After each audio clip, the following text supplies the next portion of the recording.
veremos, pero nuevamente lo que vamos a explicar hoy en día en clase, eso es lo que vamos a evaluar en el examen final, ¿ya? Así que si por ahí queda alguna información adicional, bueno, estaremos de todas maneras explayando si por ahí hay una pregunta. Bien, ¿se está grabando, chicos? No escuché yo el sonido de grabación, he cambiado el laptop. Profesor. ¿Sí? Sí, profesor. Ok, bien, chicos. Bien, entonces vamos a la semana número 14, la semana que corresponde a lo que es, repito, ya la etapa republicana. Hoy que justamente celebramos nuestra independencia, nuestra república, y ya se afianza mucho más. Vimos en la clase anterior que San Martín, un 28 de julio, como un día de hoy, o como un día hace 1201 años, dio la proclamación de la independencia. Pero este proceso vimos que no fue sencillo. El proyecto de San Martín era un proyecto monárquico, un proyecto que implicaba mantener ciertas estructuras del viejo sistema virreinal. El proyecto de San Martín era establecer una monarquía constitucional que, por supuesto, vamos a ver que no tiene el resultado esperado a pesar de los esfuerzos de San Martín y de la sociedad patriótica formada aquí en Lima. Sabemos que después de ello, el proyecto de San Martín, al fracasar, se instaura el Congreso peruano, ¿no? Que en este momento está siendo el centro de la noticia. Bien, ese Congreso peruano, también mencionábamos, es quien elige al primer presidente del Perú, a José de la Ribabuero, producto de un famoso motín de Balconcillo, y este presidente no dura más de un año, porque simplemente al no cumplir el objetivo principal, que era acabar con la resistencia española, va a ser destituido, estableciéndose él en Trujillo, donde instaura un gobierno, y en Lima habrá un nuevo presidente Torretable. Como vemos, un caos político, que también lo mencionamos en la clase anterior, hasta que el Congreso peruano va a promulgar la Constitución de 1823, nuestra primera Constitución, y esa Constitución hablaba ya de un sistema republicano, ¿no? O todo hacía suponer que iba a haber una república en el Perú. Sin embargo, todavía teníamos la amenaza realista, tanto en la zona sur del país como, por ejemplo, en la fortaleza del Real Felipe. Había todavía una gran resistencia y esto no facilitaba la consolidación de nuestra independencia peruana. La que se consigue después de primero Junín, 6 de agosto y 9 de diciembre. Junín y Ayacucho. Mire que una de ellas ya está restablecida, o mejor dicho, no es que restablecida, se ha establecido el 6 de agosto y el 9 de diciembre, a partir del próximo año, como días festivos, o sea, días que van a ser feriados para recordar esta consolidación de nuestra independencia peruana, que lo hace Bolívar. Inclusive me parece que el 6 de agosto va a ser ya un feriado a partir de este año. Bueno, para confirmar esa noticia. Bien, pero el proyecto de Bolívar vimos que también fracasa, porque Bolívar quería concentrar todo el poder y quizás quería él establecer una federación de los Andes, un proyecto político de unir Panamá, Colombia, Venezuela, Ecuador, lo que es Perú y Bolivia en una federación de los Andes, que también fracasa. Bien, este proyecto de Bolívar autoritario, dictatorial, implicó su retirada. Y vamos a ver que después Bolívar lo que hace es vengarse de este fracaso político que va a tener en el Perú al arrebatarnos primero la zona del Alto Perú, que se convierte en la República de Bolívar, la actual Bolivia, y lo que va a hacer quitarnos, o más que quitarnos, impulsar a la población de Guayaquil a irse a formar parte de la Gran Colombia, dando o perdiendo uno de los principales puertos que tenía el Perú en esta zona muy cercana a Centroamérica, muy cercana al Caribe en su momento. Bien, en 1827 se inicia nuestra etapa republicana, entre comillas, ya independiente. Pero esa independencia lo vemos, lo observamos, somos testigos, que eso ha cambiado muy poco o casi nada. Bien, a partir de 1827 se inicia una etapa que en la historia se le conoce como el primer militarismo, un periodo que va a abarcar 45 años exactamente, 1827 a 1872. ¿Cuál era el objetivo, el espíritu, la costumbre, la tradición del Perú? Pensar que los militares, porque tienen esa formación, esa disciplina, va a haber un país mejor organizado, con un proyecto político, con un proyecto nacionalista, con una visión de progreso. lastimosamente la historia nos enseña que eso no fue así. Y nunca ha sido así. Ya que vamos a ver que en todo este siglo XIX prácticamente tuvimos todos los presidentes militares, excepto 2 civiles. Por lo tanto, el caos, la malversación, la corrupción, que es algo que es un cáncer para la sociedad peruana, que es un problema, sería una enfermedad, ya no así, endémica en el Perú. No surge ahora este favoritismo, esa situación de favorecer a la familia, del entorno cercano, ha sido algo, repito, que ha sido repetitivo en toda la etapa republicana y una clase social que siempre se ha enriquecido y sigue enriqueciéndose en base a los negocios o aprovecharse de las riquezas de nuestro país. Y eso quizás es algo lastimable y es algo que no hemos podido superar en estos, miren, 201 años de independencia. En ese primer militarismo tendremos una etapa de bonanza, el guano de la isla. Importante recurso que pudo haber sido ese primer motor de desarrollo para industrializar el país, pero que se perdió. La primera gran oportunidad perdida, donde solamente un grupo de familias se hicieron mucho más ricos de lo que eran. Ilse Meiste, Grace, Canamo, Leguía, Larco, Prado, ¿no? Familias de la piedra, familias ligadas a este negocio de la extracción del guano y que van a seguir haciéndose ricos cuando se dediquen al negocio del azúcar, del caucho, ingresen al sistema financiero, al sistema de seguros. Miren, hoy en día Perú prácticamente es un monopolio oculto, porque son 5 o 6 bancos que dominan, 2 o 3 compañías de seguro que dominan, las familias concentradas en 5 o 6 grupos económicos que prácticamente tienen pues el 30-40% de la producción en nuestro país. Bien, después de esa bonanza del guano, vino pues lastimosamente una etapa de un conflicto, de una guerra. La guerra con Chile, quizás uno de los momentos más trágicos de nuestra historia peruana, ¿no? Donde muchos resaltan quizás a un ejército peruano glorioso, un ejército que consiguió grandes hazañas. Pero aquí, en la guerra con Chile, solamente tuvimos actos de heroísmo, de resistencia y solamente una victoria pírrica para algunos. Pero después simplemente fueron derrotas por la propia desunión de los peruanos. Vamos a ver cómo muchas familias poderosas, hacendadas, prefirieron pagar cupos de guerra a los chilenos para evitar que sus propiedades, que sus riquezas personales no sean afectados. O sea, primero vieron la parte personal, privada, antes que el destino de nuestro país. Finalizada esa guerra con Chile, nuevamente esos militares, muchos de ellos derrotados, que traicionan al Perú, van a ser los próximos presidentes del Perú, que finalmente termina con la elección de Nicolás de Piérola. Como veremos, quizás una repetición permanente de aquellos grandes males que vivimos en la actualidad y que esta situación ha sido difícil, no ha cambiado, quizás un poco por el desconocimiento de muchos de nosotros que no realmente hemos analizado cómo ha sido nuestra etapa republicana en estos 201 años de independencia. Bien, hasta aquí me confirman si está llegando correctamente la señal, si está bien claro la pantalla, si está llegando todo ok, para poder continuar e iniciar ya el detalle de algunos hechos importantes que se han producido en este siglo XIX. Sí, se logra ver, profe. Dime. Sí, profesor. Ok, todo bien.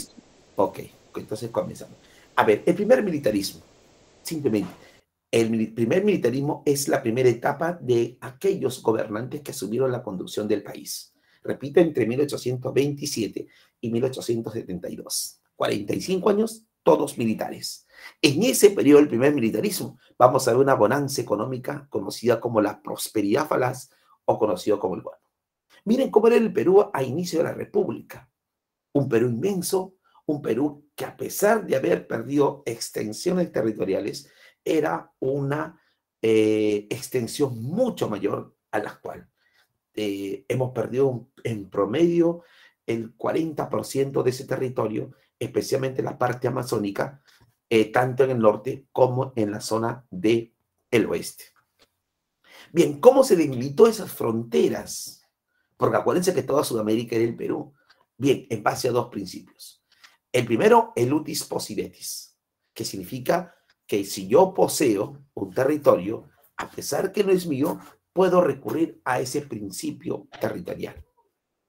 ¿no? El utis possidetis. Lo que yo poseo lo puedo reclamar como mío. Y el otro es la libre determinación de los pueblos. O sea, la voluntad directa de los pueblos a definir, a poder participar, a ser consultados, qué decisión pueden tomar respecto a incorporarse o a salirse de un lugar. Por ejemplo, nosotros teníamos Guayaquil, puerto peruano. Guayaquil, por el principio de la libre determinación, se fueron a formar parte de la Gran Colombia. Y miren, lo único que hemos ganado, ustedes ven aquí una pequeña diferencia en nuestro mapa aquí, es Jaén. Jaén le pertenecía a la audiencia de Quito, a la Gran Colombia. Esos habitantes de Jaén, Jaén de Matamoros, decidieron pertenecer al Perú. Es lo único que hemos ganado en estos 201 años de independencia. Después perderemos la zona del Alto Yurus, el Alto Purus, perderemos la zona anexa con el Brasil, con el que más perdimos territorios, hemos perdido con Colombia, hemos perdido con el Ecuador, y el único territorio perdido por guerra lo hicimos con Chile, porque hasta Bolivia nos quitará territorio en algún momento. Bien, ya la parte política, veremos el día de hoy. Bien, primer presidente del Perú. Profesor, pero nos lo dijo la clase pasada que era José de la Ribagüero. Sí, primer presidente de facto. Presidente como consecuencia de un golpe de Estado, de un levantamiento contra el Congreso peruano. Acuérdense que el Congreso peruano va a ser obligado a nombrar a Ribagüero como presidente.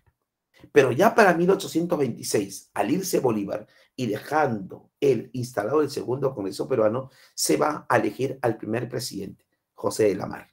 José de la Mar es el primer presidente constitucional del Perú, elegido por decisión propia del Congreso, entre comillas, sin esa presión que había existido con los dos anteriores gobernantes. Pero también no hay que olvidar que miren en esos tiempos y casi hasta mediados del siglo XX, la decisión del nombramiento de un presidente estaba en manos del Congreso. Por eso que primero había que ganar mayoría en el Congreso para poder designar al candidato que tenía esa corriente, que podía ser liberal o podía ser conservador. ¿Cómo yo, profesor, puedo diferenciar a un liberal de un conservador? Por ejemplo, un liberal es aquel que sostiene que la fuente del poder está en el Parlamento y que el presidente está sometido al control del Parlamento. Mientras que un presidente conservador o Congreso conservador es aquel que quiere que el Congreso tenga la potestad, la autoridad, esté por encima de cualquier decisión. Inclusive el presidente está sometido al Congreso. Entonces, esa es la diferencia. Liberal, el Congreso tiene amplio poder. Conservador, quiere un presidente poderoso que tenga más poder que el propio Congreso en su momento. ¿Qué hecho importante se produjo en el gobierno de la Mar? El primer conflicto fronterizo con la Gran Colombia. Y la Gran Colombia, ojo, era gobernada y dirigida por Bolívar. Por lo tanto, Bolívar nos declara la guerra a nosotros, los peruanos. Y en base a esa guerra, a ese enfrentamiento, va a caer más adelante este presidente. Que ojo, en el campo naval, Perú es una potencia. Tomamos Puerto de Guayaquil, pero en el campo terrestre, la victoria será para la Gran Colombia.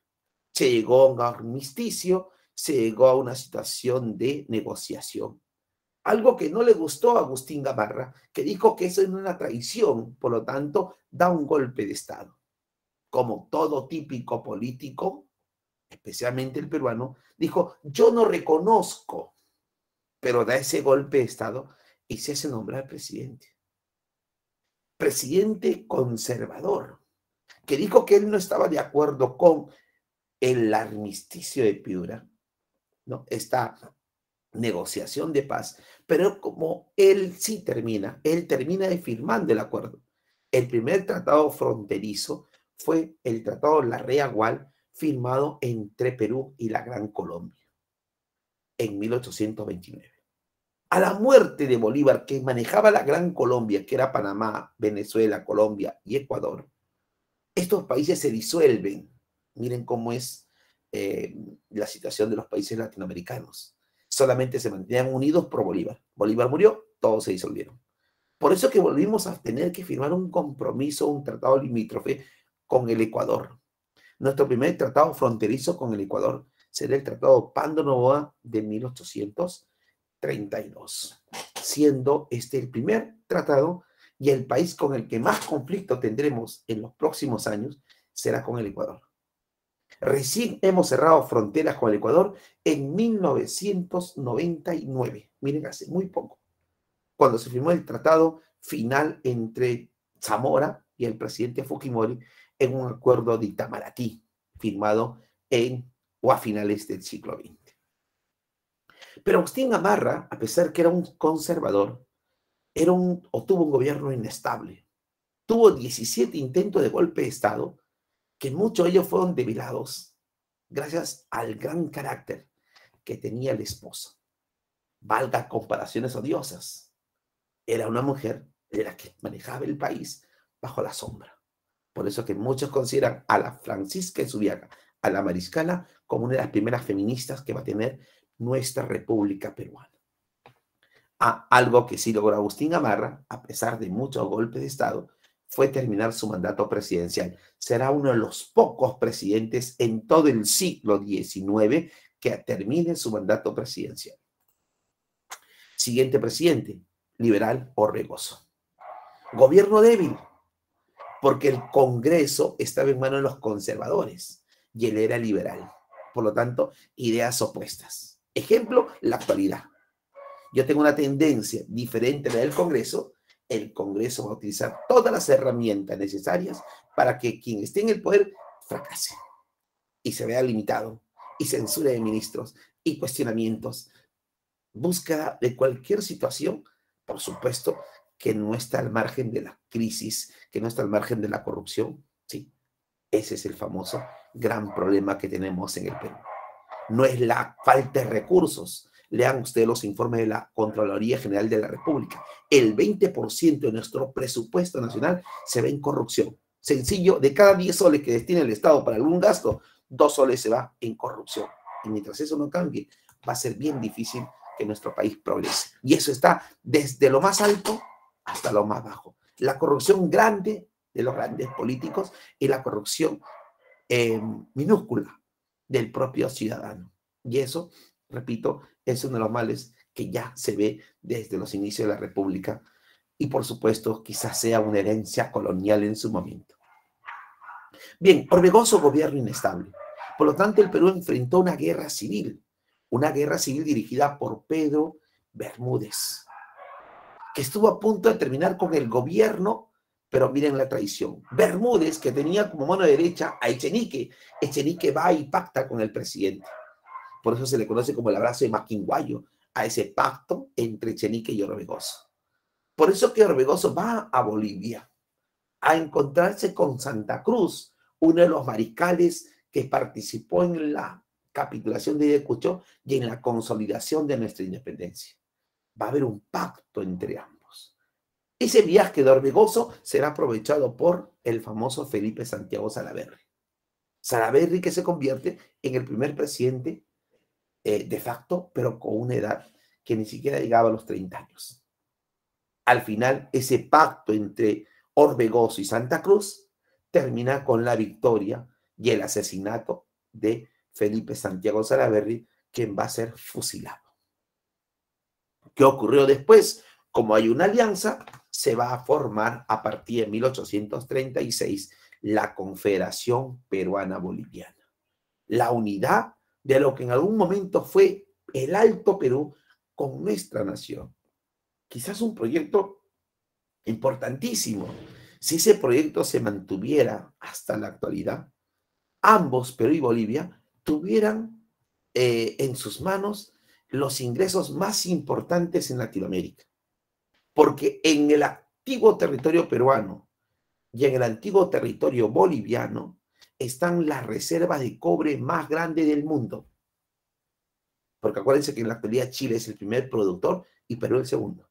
Imagínense.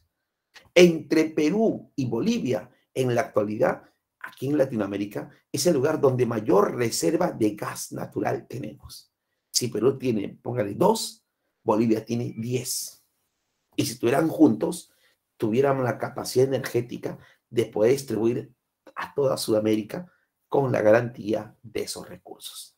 Pero ¿quiénes se van a oponer a esta confederación?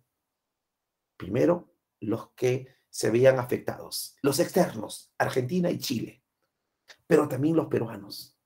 Lastimosamente, siempre va a existir peruanos que van a luchar, o mejor dicho, van a buscar destruir cualquier posibilidad de unión, de progreso. Porque Perú iba a quedar partido en dos, un estado norperuano, un estado surperuano y un estado boliviano. Y cada uno de esos estados iba a tener su propio presidente. Orbegoso en el norperuano, Pío Tristán y Ramón Herrera en el surperuano, y el caso de Miguel de Velasco en Bolivia. Y los tres estados estarán sometidas al control, a la dirección de Andrés de Santa Cruz, que será el supremo protector de la Confederación Peruana Boliviana. Esta unión se formaliza en el Congreso de Tacna en octubre de 1836. Existe un Estado, mejor dicho, existe una confederación que implica la unión de estas dos naciones, que ya expliqué las riquezas que pudieron haber obtenido. Bien, por lo tanto, esa unión y una política, por ejemplo, establecer puertos libres en el Perú y Bolivia, afectaba a Valparaíso, a Buenos Aires, quizás a Guayaquil, a Portobelo, a Panamá, pero repito, son los chilenos y los argentinos quienes tratan de destruir la Confederación. Argentina se queda un poco de lado, Chile instaura las famosas campañas restauradoras. La primera campaña restauradora, cuyos enfrentamientos se dan en Arequipa, en la batalla de Paucarpata, venció la Confederación Peruana Boliviana, va a ser derrotado Manuel Blanco Encalada, firmó Manuel Blanco Encalada la renuncia a cualquier posibilidad de expansión a futuro por parte de Chile. Este mariscal chileno llegó a su país, el Congreso lo sancionó por traición a la patria, y lo que hizo es buscar a uno de los enemigos más acérrimos del Perú. Lastimosamente esa frase, ¿quién es el enemigo de un peruano? Otro peruano. Porque veremos a Castilla, a Gutiérrez Lafuente, a Bermúdez y al propio Agustín Gamarra luchando y liderando tropas chilenas para destruir la Confederación Peruana Boliviana. Por eso que en la segunda campaña restauradora se produce la batalla de Yungay, la de 1839. Después de esa batalla, la Confederación se disolvió. Los chilenos van a recibir una medalla impulsada por el propio Estado peruano, liderado por Agustín Gamarra, que le da una medalla como gran mariscal de Ancash a Manuel Bulnes. Y en compensación a ese reconocimiento, el gobierno chileno apoya el ascenso al poder del famoso Agustín Gamarra, que va a gobernar por segunda vez, esta vez apoyado por las tropas chilenas por haber apoyado esta destrucción de la Confederación. Pero Agustín Gamarra, su objetivo era Bolivia, quería invadir Bolivia. Bolivia, después de la guerra, entró en una etapa de guerra civil en su país. Bolivia, Velasco se enfrascaron en un conflicto interno. Pero al escuchar que venía el peruano Agustín Gamarra a invadir su país, estos bolivianos dejaron de lado sus diferencias y en la batalla de Ingavi de 1841 va a ser derrotado y asesinado en el campo de batalla Agustín Gamarra, quien había elaborado la cuarta constitución peruana, la de 1839, que ampliaba el periodo presidencial de 4 a 6 años, que no lo pudo él terminar. Bien, a la muerte de Agustín Gamarra, en el Perú hubo un caos, una anarquía, que también hemos visto quizás el año pasado, ¿no? Primero a Merino, después lo sacaron, mejor dicho, primero fue Vizcarra, después Merino, después Sagasti, y así estuvimos en una situación de 5 presidentes en un periodo de 5 años. Bien, aquí fue peor. En 2 años tuvimos a Gutiérrez Lafuente, Juan Crisóstomo, Francisco de Vidal, Justo Figueroa, Manuel Ignacio de Vivanco, la Semana Magna, un conflicto, una guerra civil en el Perú, que terminó con, de aún así, la victoria final de Mariano Ignacio de Vivanco, el Dandy, conocido así, un hombre conservador para sus tiempos. Pero este gobierno de Mariano Ignacio de Vivanco solamente duró aproximadamente años, 7 meses, porque se va a producir un golpe de Estado. ¿Y quién dará ese golpe de Estado? Otro militar de formación española que va a luchar a favor de Chile y en contra de los intereses peruanos. Y ese señor, no es otro que el famoso Ramón Castilla. Ramón Castilla da un golpe de Estado y Castilla lo que hace es instaurar un nuevo periodo. Ese nuevo periodo estará directamente vinculado a los recursos naturales, más que un recurso natural que le va a permitir iniciar una etapa de prosperidad. Bien, chicos, hasta aquí alguna pregunta, alguna duda para poder continuar con la segunda parte de este segundo militarismo. Todo claro, profesor. Ninguna, profesor. Ok, entonces continuamos. Bien, entonces iniciamos un periodo nuevo, la prosperidad falaz. Pregunta varias veces. La prosperidad falaz es el periodo del crecimiento económico peruano basado en un recurso, el guano. Este guano es la isla que se va a convertir en el fertilizante más importante para las tierras europeas. Ojo, porque había fertilizante, por ejemplo, en Madagascar, en Sudáfrica, igual que el peruano, pero la calidad de nuestro producto era superior, por eso que los ingleses venían, los franceses, a comprar este guano. En el gobierno de Castilla se dejó de lado el comercio inicial del guano que se dio a través de los arrendamientos. El primer contrato de arrendamiento lo hizo un peruano, Francisco de Quirós, ¿no? Que lo firmó en 1840 cuando Ramón Castilla era ministro de Economía o de Hacienda en esos tiempos y le dio esa facilidad. Pero ya en su gobierno, ya como presidente, Castilla negoció con inversionistas ingleses, que acuérdense es la potencia en el mundo, a quienes les entrega el negocio, ¿no? Firmándose el contrato Gibbings Hermanos. Mediante este contrato, el Estado entrega la riqueza a los ingleses para que ellos se dediquen a la extracción, a la comercialización.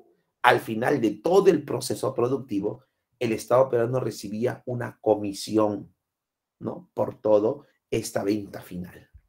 Con eso, nosotros comenzamos a solventar nuestra economía. Bien, pregunten a Misión 2 veces. El gobierno de Ramón Castilla ordenó la economía peruana. ¿Cómo que ordena la economía peruana, profesor? Lo que pasa es que en el Perú se hacían presupuestos sin el sustento, sin garantizar los ingresos. ¿Y cómo solventaban esos gastos? Sencillo, prestándose dinero. ¿Y quién estaba dispuesto a prestarnos dinero? La banca inglesa, porque implicaba poner como garantía de los préstamos el guano. Por eso los adelantos y los empréstitos que van a comenzar a endeudar a nuestro país. Entonces ordenó la economía peruana. Elaboró el primer presupuesto de la República, dando o ordenando ya, como dicen, las cuentas de la República. Se gastó ese dinero básicamente en crecimiento de la burocracia, tanto civil como militar. Se destinó parte de estos ingresos a la construcción del primer ferrocarril. También pregunten en Misión Lima-Callao, conectar la ciudad con el puerto. Se dio la primera ley de instrucción pública, donde el Estado asume el compromiso de la educación. Se va a establecer en estos tiempos un telégrafo. Miren esos avances. El primer barco a vapor que tuvo Latinoamérica fue el Perú. Además de ya establecer estas producciones de algodón, especialmente en la costa peruana, lo cual implicó la llegada de migración china, los chinos colíes, aquellos que llegaron como esclavos, y como le decía yo, pues en clases presenciales, miren, ellos llegaron como esclavos 150 años después, nosotros somos ahora sus esclavos, porque ellos manejan mucho lo que es el comercio y el negocio, por ejemplo, de centros comerciales, de lo que son las importaciones, y eso se ve visible cuando uno va pues al centro de Lima o cuando visita estos grandes complejos comerciales. Terminó el gobierno de Castilla, que duró entre 1845 a 1851. Miren, ahí se cumplen los 6 años, que fue una reforma de la Constitución hecha por Agustín Gamarra. Algo que me olvidaba, que también fue pregunta. En el gobierno de Ramón Castilla se consolida la deuda peruana, tanto interna como externa, y se inicia el pago de la deuda peruana porque el Perú tiene recursos económicos. Ese pago de esa deuda en el gobierno siguiente de Echenique se convirtió en una situación de negociado, de corrupción, de falsificación.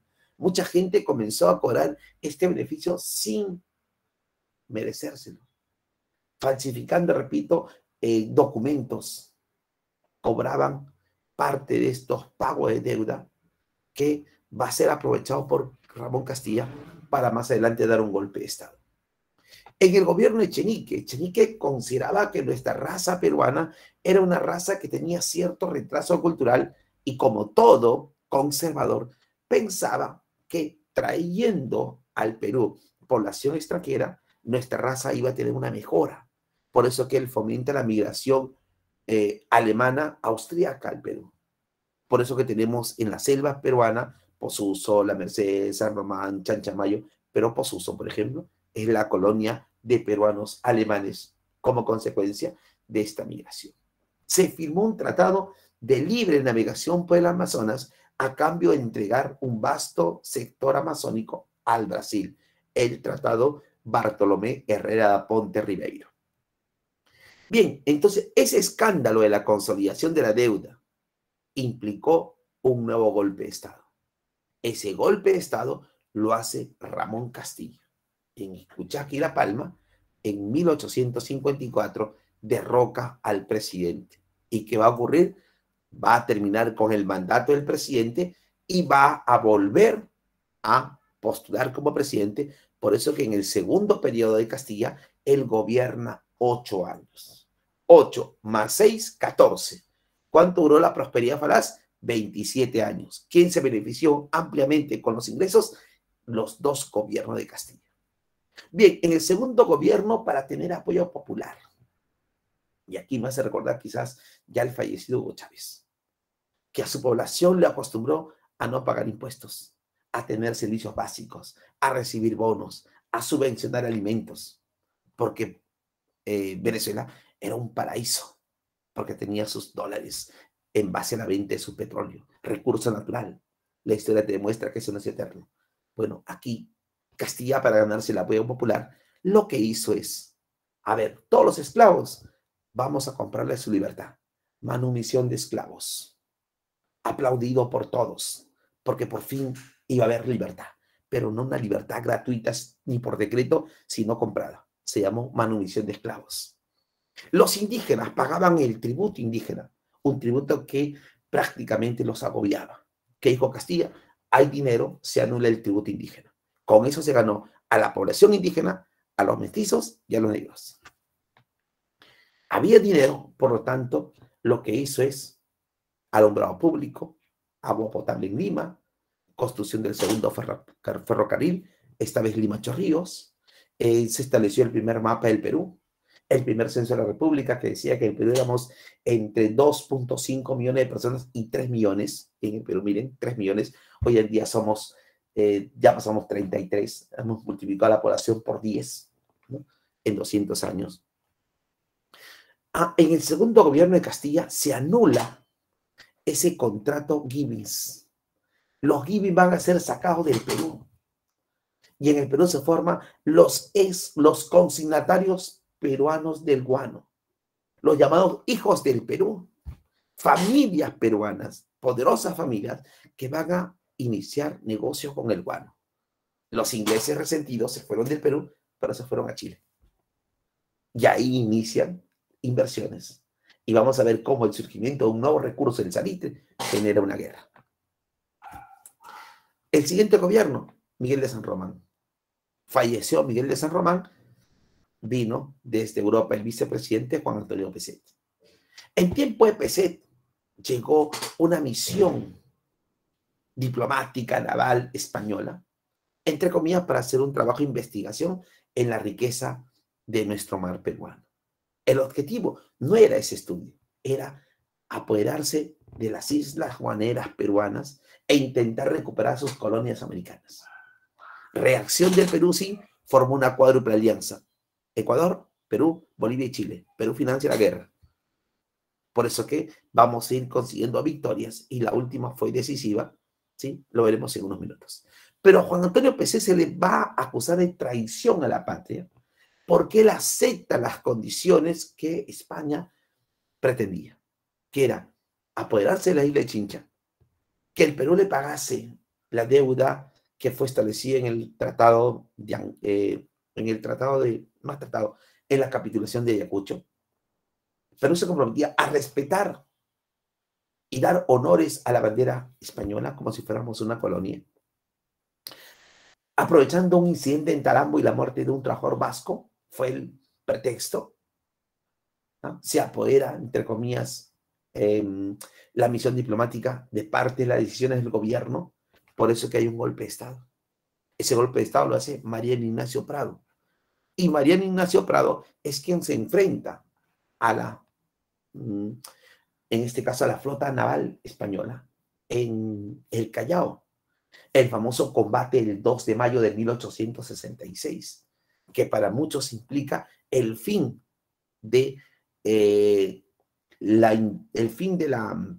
de cualquier intento español y prácticamente la consolidación de la independencia del Perú. Pero el costo fue altísimo. Es una guerra es un costo. Ya Perú no tiene el guano que tenía hace 15 años. Cada vez había menos guano y menos posibilidades de endeudamiento. Mucho más ahora que financió una guerra. Por eso que el gobierno decide restablecer el tributo que había anulado Castilla. Ahora se restablece. Por eso que el pueblo se levanta. Especialmente en Huancaré, en Puno, con el famoso Juan Bustamante, conocido como Túpac Amaru III. Este gobierno era inestable. Lo que hizo es, o mejor dicho, el fin de este gobierno está directamente vinculado al golpe que hará tanto Díez Canseco, pero especialmente Balta. Balta asume el gobierno, encuentra Perú una situación caótica económicamente, endeudado. Por eso que toma una decisión de mandar una misión diplomática a Europa, a Nicolás de Piérola, para que busque en Europa una casa comercial que esté dispuesta a asumir la deuda peruana a cambio de cederles el negocio del guano. Esa casa comercial fue Dreyfus y Hermanos. ¿Qué ocurrió con el Perú? En 1869 se firmó este contrato. Perú ya no tiene deuda porque la asume la compañía francesa, pero la compañía francesa tiene ahora el monopolio del guano. Y ellos van a poder dar ciertas mensualidades para el Perú, que por supuesto van a ser ínfimas, míseras, porque había que pagar una deuda.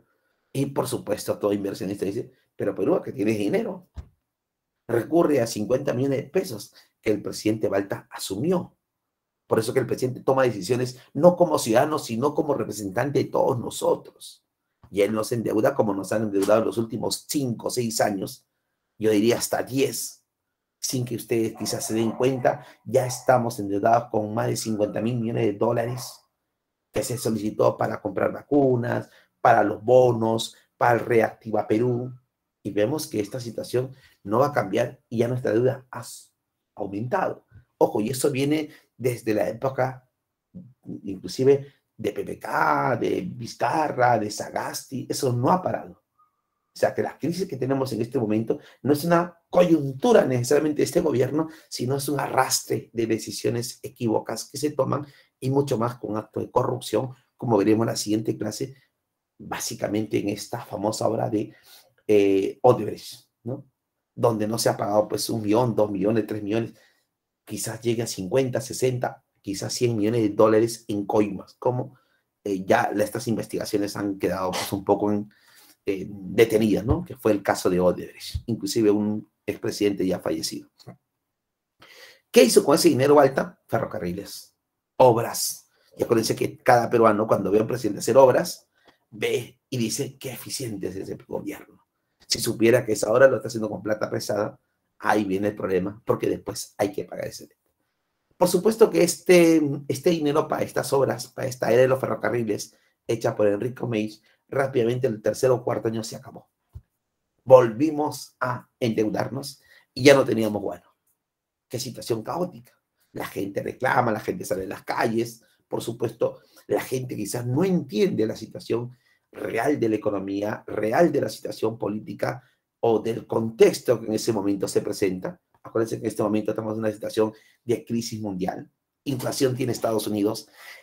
Argentina tiene una situación económica gravísima. Tenemos un conflicto externo. O sea, para analizar hay que ver todos los factores porque somos un mundo globalizado. Y eso quizás nos falta mucho o nos falta algunos, quizás entender algunos problemas coyunturales, por supuesto, aunados, repito nuevamente, a una situación de corrupción latente en nuestro país. Bien, terminó el gobierno de Balta, ojo que muere fusilado, asesinado por los hermanos Gutiérrez, unos militares coroneles, Marceliano, Silvestre, ¿no? Que se levantan contra la elección del primer presidente civil. Y ese primer presidente civil es Manuel Pardo de Lavalle, ¿no? Un aristócrata, hijo de Felipe Pardo de Aliaga, presidente de la Beneficencia de Lima, alcalde de la ciudad, prefecto de Lima, de la familia Pardo del negocio del guano, o sea, familias aristócratas. Estos que habían sido desplazados del negocio del guano fundaron un partido político, el Partido Civil, pregunta hace algunos años en admisión, el primer partido político, el Partido Civil. ¿Qué hizo Pardo de Lavalle? Algunas medidas controversiales. Por ejemplo, sabían del expansionismo chileno, no de Chile, sino de un capitalismo inglés que comienza a tomar posesión de las salitreras en Antofagasta, en Bolivia. Por eso que firma un tratado secreto de alianza defensiva 5 de febrero de 1873. Secreto entre palabras, porque al mediodía del acuerdo ya Bolivia tenía conocimiento que había un acuerdo secreto entre Perú y Bolivia y que eso lo iba a guardar como arma secreta para más adelante tener un pretexto para una guerra. Nacionalización del salitre, la riqueza peruana en Tarapacá, junto con Antofagasta, miren, va a ser protegida por el gobierno, a pesar que era un gobierno liberal. Impulsó la educación, la Escuela Nacional de Ingenieros, la Escuela Nacional de Agricultura, ¿no? Va a ser algo que tomará como medida porque él es un positivista, decía que la educación es uno de los motores para la mejora de la situación económica en nuestro país. Mariano Ignacio Prado, por segunda vez como presidente, y él es quien nos va a gobernar cuando se produzca ese famoso conflicto, la guerra con Chile. La guerra con Chile, que algunos llaman la guerra del salitre, guerra del Pacífico, y otros guerra con Inglaterra. Porque Inglaterra es la que va inicialmente a copar de forma ilegal territorio boliviano, y en mérito a esa alianza defensiva nos va a declarar la guerra. Por eso que Chile se va a quedar con Antofagasta y se va a quedar con Tarapacá. Dos provincias, dos territorios con grandes riquezas hoy en día, en la actualidad. Si Chile no tuviera estas dos zonas arrebatadas a sus vecinos, sería un país sin recursos. Porque acuérdense que Chile prácticamente el 50% de sus ingresos fiscales es por la venta del cobre que lo obtiene de Tarapacá y de Antofagasta.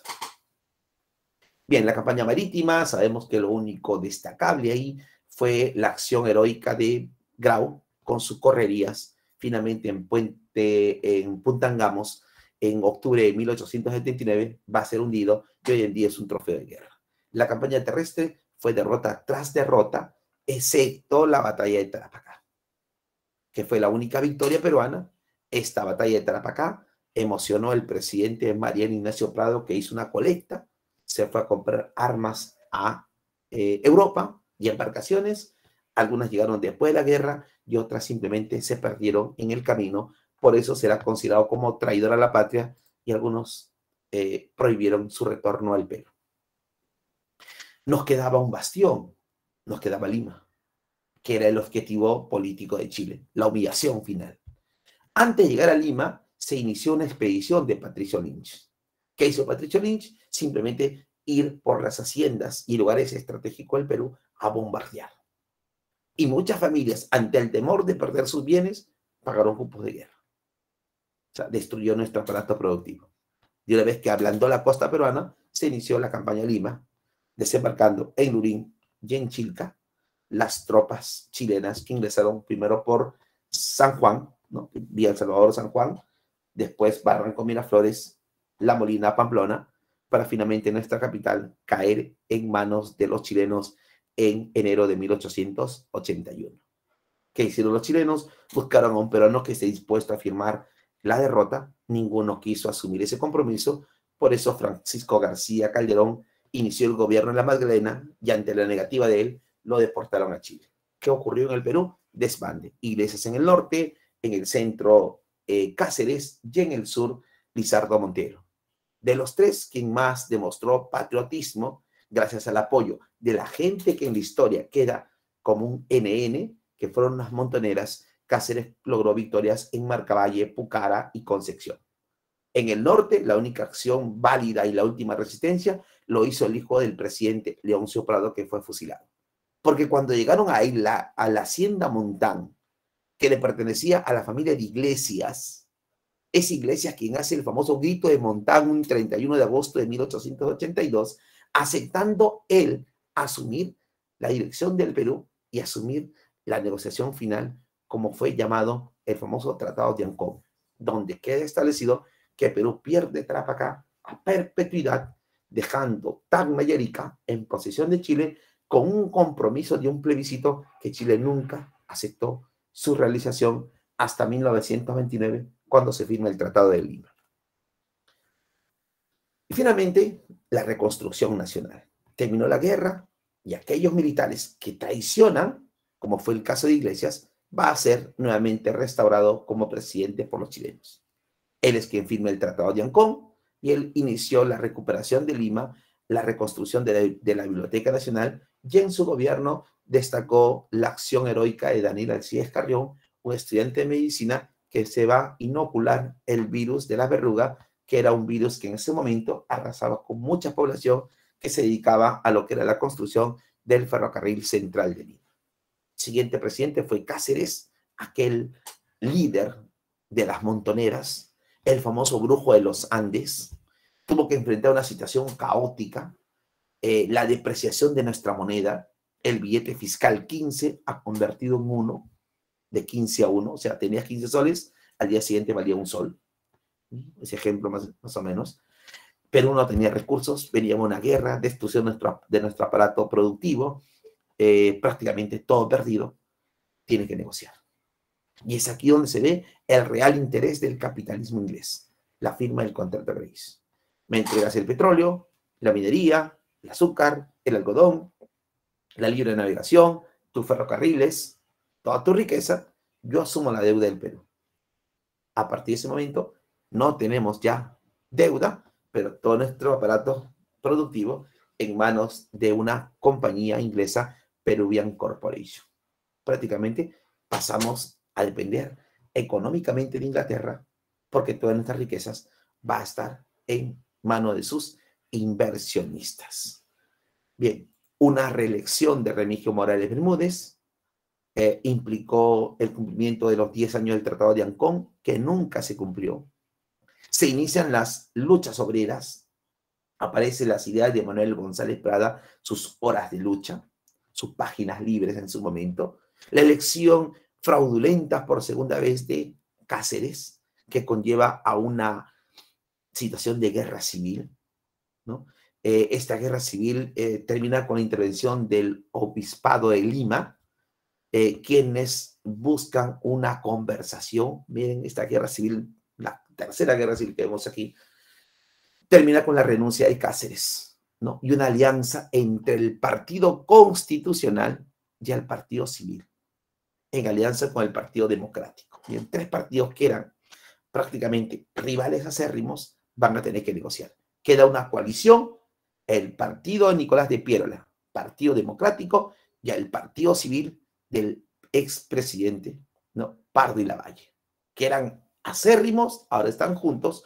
Por eso que el último gobierno es el gobierno de Pierola, y con él se inicia la famosa reconstrucción y el retorno nuevamente a una etapa de dominación plena, ahora en nuestra economía peruana, como será llamada la famosa República Aristocrática.